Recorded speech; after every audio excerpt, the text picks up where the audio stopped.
All right, yesterday, guys, where did we leave off on our how to do the outline? Got to hear from everyone. Intro. From everyone. Intro on the intro. Okay. So today, after we go over the body paragraphs, and we're not going to go over all four.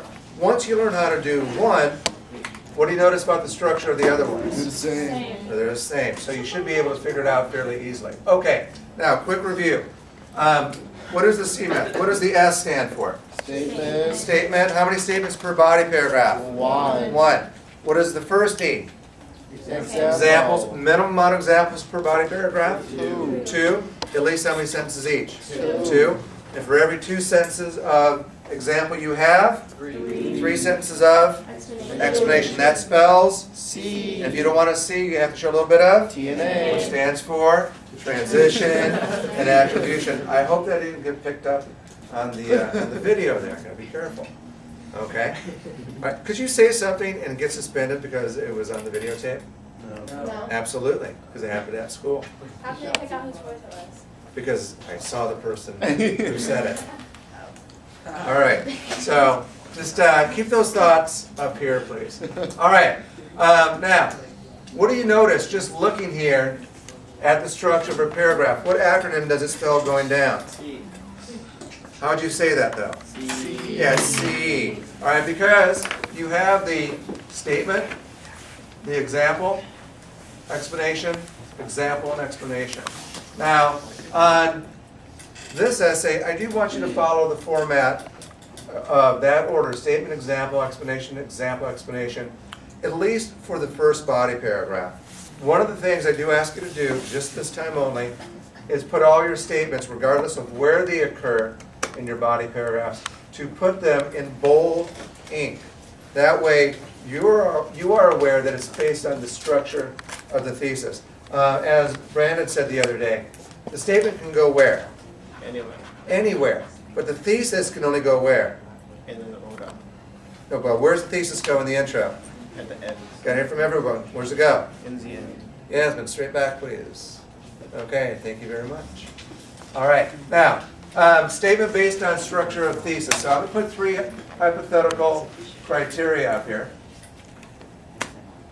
All right, and whatever topic we choose here for one of you, this is going to be the thesis we're going to brainstorm together. So who wants their thesis? I think was it Bailey? You said you wanted your thesis to be the one to class, right? Sure. Wasn't it you? No. Or she said topic 2. Okay, but only one person isn't on your topic. That's why. Yeah. So, okay, what topic are you writing on, Bailey? Topic 2. Okay, topic what? 2. Okay, read it out loud for us. Hold on. Okay. And you guys have all the criteria for your topics, correct? Yep. Can you write a thesis without criteria? Nope. This section over here. Let's focus. No, you have to have the criteria down. For topic 2, from the class, before she reads it, what were the criteria we had? Oh, I have that too. And I'll write them down over here. Rebel against society. Individualism. Okay, wait. Individualism. Let me write this down first. Okay, what else? Self-reliance. Self-reliance. Okay. Rebellion society. Okay. Rebellion. Wow. The poem. Okay. No, what are the ones that you're going to use? Oh, I was just giving her Oh, wait. Oh, give us the whole list. That works too. Okay, let's bring the talking down to 0. Conformity.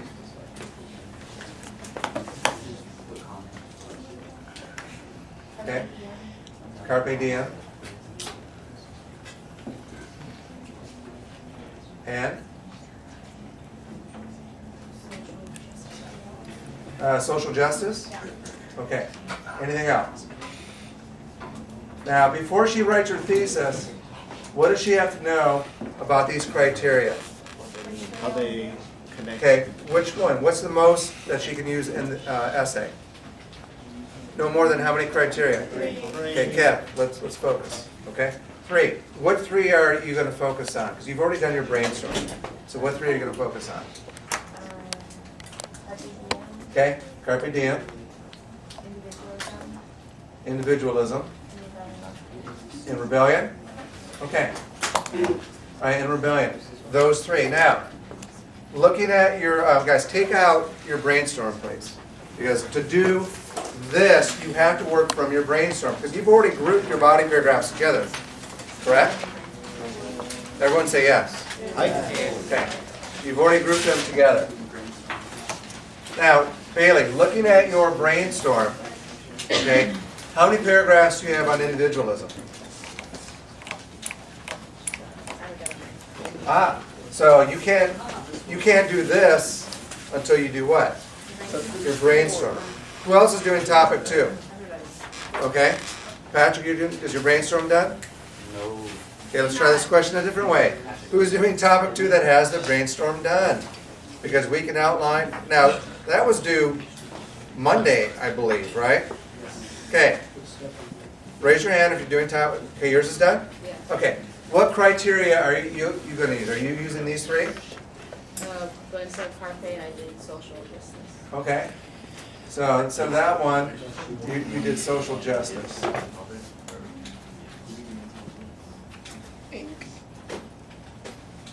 All right, so your 3 are individualism, rebellion, and social justice, correct? Okay. Now, how many body paragraphs in your brainstorm do you have for individualism? For individualism, I have 2. 2? Yeah. Okay. So she has 2 paragraphs here. How many paragraphs do you have for rebellion? 2. 2. She has 2 here. And then 1 for social. Okay, and 1 for social justice. So how long is her essay going to be, everybody? Got to hear from everybody. 7. 7. All right, now, here's the question you have to ask yourselves. And that's why, and not just Bailey, but everybody else here, regardless of what topic you chose, you have to ask yourself this question. What is my strongest argument? Is my strongest argument on individualism, rebellion, or social justice? Then, once you decide that, you have to decide, do I want my strongest argument to go first in my body paragraphs or last? Why do you not put your strongest argument in the middle? Because he gets lost. People tend to forget what happens in the middle. They remember beginnings, they remember endings, the middle part, we get a little bit confused about. All right, so which is your strongest argument that you can make out of any of these? Probably individual. Individualism? Okay, so that's going to be your first 2 body paragraphs. So that would be body paragraph 1, body paragraph 2 would be on individualism. Now, listen how I phrase this. Which is your least strong argument? Is it on social justice or rebellion? Social. Social justice. So that should be which body paragraph? Middle. Yeah, it should be body paragraph 3. And then, pardon me? Okay. What do we say about where your strongest arguments could go? What are the 2 choices? Beginning and end. All right? There you go. Well, that's a good question to ask. Because what you're doing now is you're thinking, how do I want to make my argument as a writer? So now we have paragraph 1, 2, 3, and then all you got to ask yourself here is, since this is going to be body paragraph 4 and 5, look up here, guys. All eyes up here. Is that, now, which of these 2 examples that I have, because you have 4 examples on individualism, right? Yeah. Okay? You should start with your strongest examples that you have out of these 4 in your first body paragraph. Okay? So now what we do here is we know that you can focus on individualism. So I'm going to write individualism up here. And please do this on your right way packet right now. Write down the criteria that you're going to use for your thesis statement tonight. So here I'm going to write individualism.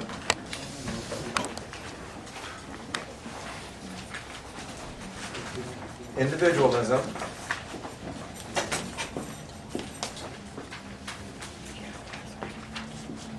Social justice.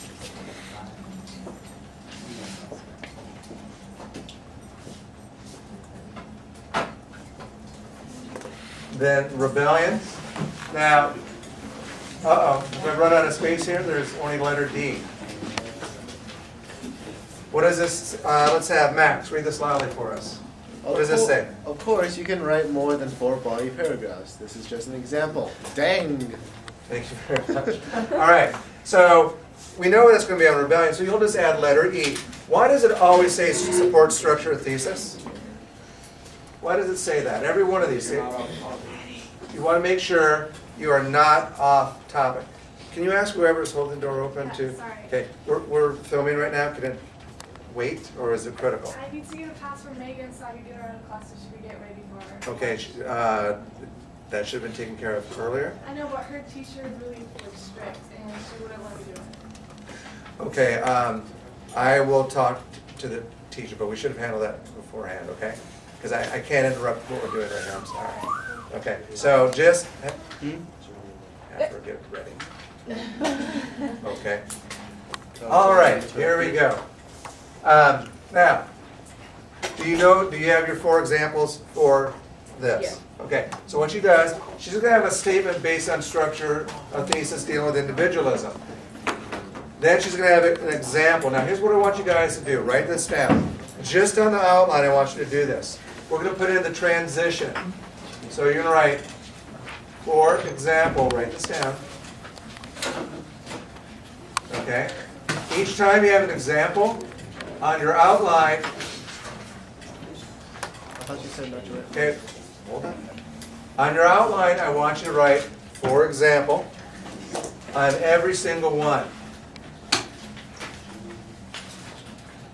I'm going to do it for the first 2 here, but it applies to all the body paragraphs. Kabish? Kapiskon. Okay. Kabish? Kapiskon. Okay, Onyx? Yes. Did you just see that we're filming here? Oh, I apologize, I did not. I covered it. Okay, I have to get a permission slip. I just cover it. Okay, No, just keep going. He covered the screen. All right, here we go. He didn't. Yes? Right here. Ah. We'll film the one you walked in front of, that's our video camera. That one. Mark that. Okay. Okay, Oh yes. all right. Those of you who are whistling, I'll talk to you after class about that. Okay, guys, eyes back up here, please. Okay, now, the C method, statement, example, explanation, what's the TA stand for? You gotta remember what's the TA stand for? Transitions and attributions. For example is a transition. You don't, what part don't you get, the transition? No, I don't. No, nothing. I don't get what I read last week. Okay, that's all right, it'll come to you. Now, who said, the first example you're gonna use, who said it? So I'm asking her. Emerson. Okay, write this down. For example, Emerson said, okay, and then you'll have, I'll wait, because I'm waiting on you. You asked the question, I'm explaining Yeah, it. I'm Okay. writing it down. So you'll put, for example, Emerson said. The reason why you're doing that, guys, is that you have to know, or the reader has to know who you are about to quote. So this is the T right here. Here's the A. You have a transition and an attribution. Now, And what Max was saying, go ahead. Yes, you have for every Okay, quote. for every one, I want you to write in, for example, so-and-so said, just in your outline. In fact, I don't want to see that in your essay more than once. Okay, guys, this is the key to this. You got to be tuned in completely. You can't have side conversations or drift, okay? You have to be fully focused. Because if you don't get it here, you're not going to get it in doing this tonight or in your rough draft or final draft. You have to say, for example, so-and-so said. And you're allowed to do that one time in your essay. You don't want to do it every time. For what reason? It gets boring. It gets boring. But by putting this in your outline, it's forcing you to remember that, hey, I got to tell the reader who I'm about to quote, but I have to have something that transitions from the statement to the example. Okay? Supposed to have it one time, why are you having it write everything? Okay, because, Have it right. no, because is an outline an essay? Okay, it's gonna have to wait unless it's critical. Is it about the activity out there? Go ahead. Don't walk in front of the camera. Do they need to, like, is there a certain order that they have to go in? No. She already has. Okay, go ahead. Like, three people going? Yeah, 3 groups. Thank you. All right, here's why. This is an outline. Why am I having you write every single time statement, example, explanation, example, explanation? What am I trying to instill in you guys? To tell who's Okay. saying it. This is to tell you. It would probably take you, I know what you're saying is, I'm going to do that in my essay. No, that's not what I'm asking. Go ahead. Why do you, like, say one Okay, guys, example? the question needs to be heard, and I'm going to talk to a couple people because we can hear your voices. I'm going to talk to you after class because it's really a distraction. Okay? Go ahead. You're telling us to say, for example, so-and-so said every Right. time in the essay. Not in the Or, I mean, essay. No, in the outline. In the outline. So why are you having us do that? Because it's a mental note. It's a way of you reminding yourself that, hey, I have to have a transition and attribution. And when we look at an example, you'll see what happens. When I don't do that, what students do, they go from the statement to the example. And we don't know, let me finish. We don't know who said it, plus it doesn't flow smoothly. It's not a natural transition. You have to have a natural transition, and I'm glad you asked the question. You have to have a natural transition from the statement to the example. Okay? And you only do that in your outline. Because an outline is a plan. That's all it is. It's just a plan. Once you know what the plan is, then you can modify that plan as you take the journey of writing your essay. So, like, why don't you practice other transitions and so that we don't, because now I'm going to want to write that in my essay. But then your writing partner will catch it for you. Okay? No, these are good questions. These are very good questions. Because when you're learning any basic task, you have to go through certain things to get into that habit. Once it becomes habit, then you know, hey, then I'll put, instead of, for example, in a moment of frustration, Thoreau observed. Okay? I want outlines to be brief. They're just outlines. That's all it is. Okay? Good question. All right. So now you have transition attribution. For the explanation, I want you to write, it might seem frustrating to you, I want you to write on your outline, this shows. So let's write that down right here. Okay? I'm going to delete all this. No, I'm going to do it right here. I'll do it down here. Okay. Explanation, I want you to write this shows. Each time you have an explanation, write this shows. And here's why. And this is the tip that I got from a mentor of mine. She discovered with the writers who struggle the most, what they weren't doing, they weren't explaining how the example supported the statement based on the thesis. Eyes over here. Okay. What they were doing is they were summarizing what the example says. So they're just saying the same thing a second time in their own words. How many of you have actually done that before? Okay? And that's not what Bloom's taxonomy is all about. You have to evaluate through explanation how the example supports, improves the statement based on your thesis. So when you say this shows, this example shows how Thoreau is a perfect example of individualism because, and you give your reasons why. Okay? You only do this where though? In the outline. In the outline. In your essay, you will use a different transition to bring you to that point. Okay? So that's how you outline the body paragraphs. What questions before we go to the conclusion? Because the conclusion is only going to take a couple minutes. What questions? None? Okay, let's go ahead and fade it out here.